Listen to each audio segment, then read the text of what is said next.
Hello everyone, स्वागत है आप सभी लोगों का मेरे इस यूट्यूब चैनल पे।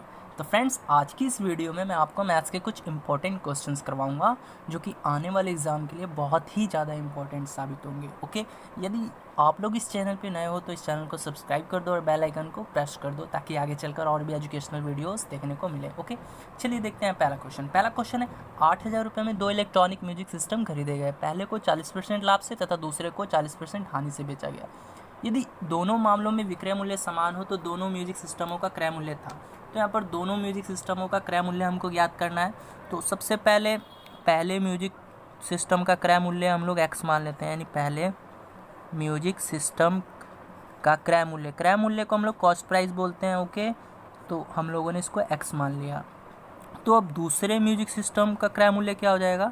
दूसरे म्यूजिक सिस्टम का क्रय मूल्य हमारा क्या हो जाएगा? तो ये हो जाएगा 8,000 माइनस एक्स। ओके, हो जाएगा। क्यों हो गया 8,000 माइनस एक्स? क्योंकि हम लोगों ने दो इलेक्ट्रॉनिक म्यूजिक सिस्टम 8,000 रुपये में खरीदा। यदि मैंने एक को एक्स मान लिया तो दूसरे को 8,000 माइनस एक्स ही ना मानूंगा। तो चलिए अब देखते हैं आगे बोल रहा है पहले को 40% लाभ से बेचा गया। ठीक है, तो एक्स गुने 40% लाभ बोला है, 140/100 हो जाएगा। और दूसरे को क्या बोलता है? दूसरा जो म्यूजिक सिस्टम है 8,000 माइनस एक्स, उसको वो क्या करता है? 40% हानि से बेच देता है, यानी गुने 60/100। ठीक है, और दोनों मामलों में जो विक्रय मूल्य है वो मेरा समान है, यानी बराबर है।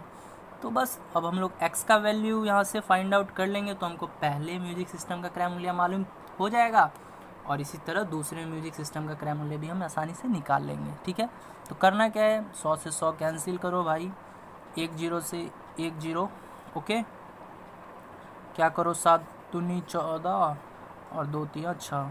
बस अब आगे सॉल्व करो, यानी यहाँ से हो जाएगा 7x बराबर 8 3 24, यानी 24,000 हो जाएगा आपका, और माइनस 3x सॉरी, और ये यहाँ पर आएगा तो ये 10x हो जाएगा और ये बराबर 24,000। ओके, 1 0 से 1 0 काट लो, या x बराबर मेरा 2400 आ गया। फाइन, तो x बराबर 2400 आ गया तो मुझे पता चल गया पहले म्यूजिक सिस्टम का क्रय मूल्य मेरा 24 है। अब दूसरे म्यूजिक सिस्टम का क्रय मूल्य कितना होगा? तो 8,000 में से 24 को घटा लो, 8,000 में से 2400 को घटा लोगे तो कितना आ जाएगा गाइस? ये आ जाएगा 5600। तो यहाँ से मुझे पहले म्यूजिक सिस्टम का क्रय मूल्य क्या है ये पता चल गया, और ये दूसरे म्यूजिक सिस्टम क्रय मूल्य का पता चल गया 5600 है। ओके, तो 24 और 5600 मेरा जो है वो राइट आंसर होगा। चलिए देखते हैं नेक्स्ट क्वेश्चन। नेक्स्ट क्वेश्चन है, एक कक्षा में 100 विद्यार्थी हैं जिनकी औसत उम्र 15 वर्ष है। 5 विद्यार्थी कक्षा छोड़ते हैं जिनकी उम्र 17 वर्ष, 15 वर्ष, 16 वर्ष, 13 वर्ष तथा 14 वर्ष है। तो कक्षा में शेष बचे हुए विद्यार्थियों की औसत आयु क्या है? तो सबसे पहले हम लोग कक्षा के कुल विद्यार्थियों की आयु निकाल लेंगे। तो क्या हो जाएगा? यानी 100 गुने 15 है ना, यानी 1500 वर्ष हो जाएगा। ठीक है, यानी कुल विद्यार्थियों की आयु कितना? 1500 वर्ष हो गया। अब कक्षा छोड़ने वाले 5 विद्यार्थियों की आयु मैं निकालूंगा तो मैं बोल सकता हूँ भाई, एक 17 साल का है, एक 15 साल का है, एक 16 साल का है और एक 13 साल का है और एक 14 साल का है, यानी इन 5 विद्यार्थियों ने कक्षा छोड़ दिया है। तो बस इसको जोड़ो आप लोग, कितना हो जाएगा? 4 3 7, 7 6 13, 13 5 18, 18 7 25, 25 2 और 3 4 5 6 7, यानी 75। तो ये 75 वर्ष आ गया छोड़ने वाले, यानी 5 विद्यार्थी जिन्होंने क्लास छोड़ा है उनकी आयु। अब कक्षा के शेष विद्यार्थियों की संख्या कितनी है? तो वो तो आपको पता ही है कितने हैं, वो 95 हैं। तो शेष जो है वो 95 है। तो अब हम लोग को क्या करना है? शेष विद्यार्थियों की औसत आयु ज्ञात करनी है। तो हम लोग नहीं बोल सकते हैं 1500 था, ठीक है, 1500 विद्यार्थी कुल था, यानी टोटल था, उनमें से 75 लोगों ने छोड़ दिया और जबकि 95 लोग अब बचे हैं, यानी 95 विद्यार्थी हैं, उन्हीं का औसत आयु निकालना है। तो क्या हो जाएगा? सॉल्व कर दो, आ गया। तो इसको सॉल्व करोगे, कैसे होगा? सॉल्व करो, तो इसको सॉल्व करोगे तो आप लोग आ जाएगा 15 वर्ष। ओके, सॉल्व कर लेना, 15 वर्ष जो है वो आंसर आ जाएगा। चलिए देखते हैं नेक्स्ट क्वेश्चन। नेक्स्ट क्वेश्चन है, 50 किलोमीटर प्रति घंटा की गति से चलती हुई एक कार के आगे एक बस 30 किलोमीटर प्रति घंटा की गति से चल रही है। यदि उस कार को बस को पकड़ने में 15 मिनट लगते हैं तो वो कितने किलोमीटर की दूरी पर है, यानी डिस्टेंस की बात हुई है, डिस्टेंस पूछ रहा है। तो सबसे पहले हम लोग जानते हैं कार की चाल कितनी दे रखी है। कार की चाल है गाइस 50 किलोमीटर प्रति घंटा है। और बस की चाल पूछूं मैं कितना दे रखा है, तो बस की चाल है गाइस 30 किलोमीटर प्रति घंटा। ओके, तो गाइज इन दोनों का डिफरेंस कितना है, यानी मैं अगर पूछूं सापेक्ष चाल कितना है दोनों का, यानी सापेक्ष चाल कितना है, तो आप लोग क्या बोलिएगा, वो है 20 किलोमीटर प्रति घंटा, है ना। और समय कितना लगा, समय दिया हुआ है 15 मिनट, ठीक है, समय दिया है 15 मिनट। तो यहाँ पर बात मिनट की नहीं हुई है, यानी क्वेश्चन में आवर की बात हो रही है, तो मिनट को हम लोग हटाकर आवर में चेंज कर देंगे, यानी 60 से भाग दे देंगे, तो कितना आ जाएगा ये 1/4। तो अब दूरी निकल जाएगा गाइज, बिल्कुल निकल जाएगा। तो दूरी बराबर क्या होता है, मालूम होना चाहिए, चाल गुना समय होता है। तो चाल कितना है 20 किलोमीटर प्रति घंटा है ना, और समय कितना है 1/4। तो इसको सॉल्व कर दीजिएगा, यानी 5 किलोमीटर जो है दूरी आ गई। ओके, चलिए देखते हैं नेक्स्ट क्वेश्चन। बहुत ही इजी से क्वेश्चंस हैं, ठीक है। नेक्स्ट क्वेश्चन है, अगर बेलन का वक्र पृष्ठीय क्षेत्रफल जो है 880 वर्ग सेंटीमीटर है और इसकी लंबाई यानी हाइट 20 सेंटीमीटर है, तो इसका आयतन कितना होगा। तो बेलन का वक्र पृष्ठीय क्षेत्रफल कितना होता है आपको मालूम होना चाहिए, तभी ये क्वेश्चंस बन पाएगा। तो गाइस यहाँ से मैं बता दूं, बेलन का वक्र पृष्ठीय क्षेत्रफल कितना है, दिया हुआ है। वक्र पृष्ठीय क्षेत्रफल जो है वो क्वेश्चन में दे रखा है। ओके, कितना दे रखा है, तो 880 वर्ग सेंटीमीटर दे रखा है। तो यहाँ से बेलन का वक्र पृष्ठीय क्षेत्रफल कितना होता है, तो बेलन का वक्र पृष्ठीय क्षेत्रफल होता है 2πr/h, ठीक है। इसका वैल्यू दे रखा है कितना, 880, ठीक है। और h का वैल्यू भी दे रखा है, तो पहले आप लोग r का वैल्यू निकाल सकते हैं। h का वैल्यू दे रखा है तो r का इजीली निकल जाएगा, पाई का 22/7 होता है, गुने r निकालना है। h का वैल्यू जो है वो मेरा 20 सेंटीमीटर दिया है। तो अभी देखिए इसको कैसे काटेंगे, 44 दूनी 88 और 1 0, यानी ये कट गया पूरा। तो यहाँ से मैं बोल सकता हूँ r बराबर जो है वो मेरा 7 आ गया।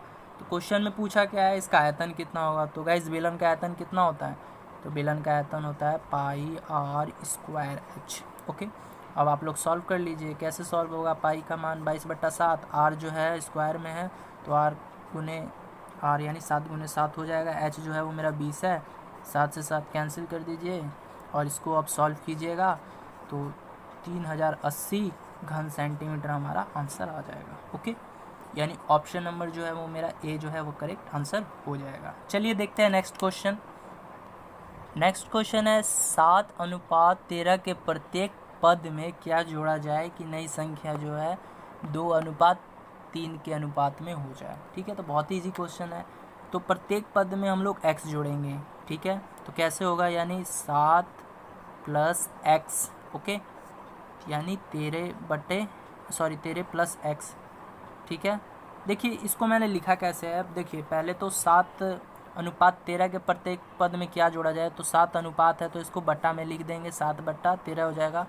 अब प्रत्येक पद में हम लोग क्या जोड़ें, यानी इसमें भी हम लोगों ने x जोड़ दिया, इसमें भी हम लोगों ने x जोड़ दिया। ओके, कि ये जो अनुपात है नई संख्या वो 2:3 यानी 2/3 के रूप में हो जाए।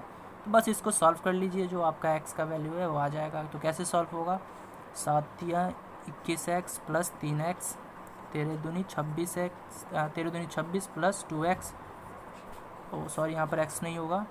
तो अब करना क्या है, आप लोग यहाँ पर आएगा तो ये माइनस हो जाएगा 5 और ये उधर -x हो जाएगा, है ना। x माइनस से माइनस काट दो, यानी x बराबर जो है वो मेरा 5 जो आंसर आ गया, यानी ऑप्शन नंबर ए जो है वो करेक्ट हो जाएगा। ओके, चलिए देखते हैं नेक्स्ट क्वेश्चन। देखिए नेक्स्ट क्वेश्चन है, वर्ग की भुजा 3√2 सेंटीमीटर है तो उसके विकर्ण की लंबाई क्या होगी। तो गाइस देखिए वर्ग के विकर्ण की लंबाई क्या होती है पता है आप लोग को, वर्ग के विकर्ण की लंबाई क्या होती है, तो ये होती है गाइस √2 गुने भुजा, है ना। और भुजा जो है यहाँ हमको दिया हुआ है क्वेश्चन में √2, भुजा कितना दिया हुआ है गुना भुजा है 3√2 सेंटीमीटर। तो ये इसको सॉल्व कर लेंगे तो आंसर नहीं आ जाएगा, यानी सॉल्व कीजिए तो ये कितना हो जाएगा, ये हो जाएगा 3 और ये √2 यानी 2, तो 3 दूनी 6, तो यहाँ से जो है मेरा 6 सेंटीमीटर आंसर हो जाएगा, है ना। यानी ऑप्शन नंबर डी जो है वो मेरा करेक्ट होगा। ओके, चलिए देखते हैं नेक्स्ट क्वेश्चन। नेक्स्ट क्वेश्चन है, यदि tan थीटा बराबर 4/3 हो तो sin theta plus cos theta का मान क्या होगा। तो देखिए गाइस, यहाँ पर दे दिया है हम लोग को tan थीटा जो है कितना है 4/3, है ना। तो हम लोग जानते हैं ये मेरा लंब होता है और ये मेरा आधार होता है। ओके, तो हम लोग को निकालना क्या है, कर्ण। कर्ण निकालना है तो इसका फॉर्मूला क्या होता है, कर्ण बटा √ लंब का स्क्वायर, ओके, प्लस आधार का स्क्वायर होता है। नहीं होता है तो मैं आप लोग को जब ट्रिगो पढ़ाऊँगा तो अगर समझ में नहीं आ रहा है तो मैं आप लोग को बताऊँगा। ओके, तो यहाँ से कर्ण निकल जाएगा मेरा, तो लंब कितना दिया हुआ है यानी 4, यानी 4 का स्क्वायर हो जाएगा, ओके, और प्लस आधार का स्क्वायर यानी 3 का स्क्वायर हो जाएगा। अब इसको सॉल्व करेंगे तो 16 + 9 यानी √25। √25 का वैल्यू क्या होता है गाइस, 5। ओके, तो यहाँ से मेरा कर्ण जो है वो 5 मिल गया। तो अब हम लोग sin theta plus cos theta का मान जो है निकाल सकते हैं इजली। तो देखिए कैसे निकलेगा, यानी sin theta plus cos theta. तो sin थीटा बराबर क्या होता है, sin थीटा बराबर होता है लंब बटा कर्ण। आप लोग को मालूम होगा तभी बनेगा, लंब बटा कर्ण। ओके, और cos थीटा बराबर क्या होता है, cos थीटा बराबर होता है आधार बटा कर्ण। तो बस सिंपली है, अब तो पता चल गया लंब कितना है। लंब है आपका, वैल्यू रख लो, 4/5 हो जाएगा, यानी लंब 4 है, कर्ण 5 है। और फिर आधार कितना है गाइस, आधार जो है वो 3 है, कर्ण कितना है 5 है। बस इसको सॉल्व करो तो जो है 7/5 जो है वो आपका आंसर आ जाएगा। देखो कितना इजी क्वेश्चन है, कुछ भी क्वेश्चंस में दम नहीं है। ओके, आई होप आप लोग को ये वीडियो पसंद आई हो। अगर पसंद आई हो तो प्लीज़ इसे लाइक कर दीजिएगा। मैं आगे आपके लिए और भी ऐसी वीडियोस लेकर आता रहूँगा। Okay, thank you.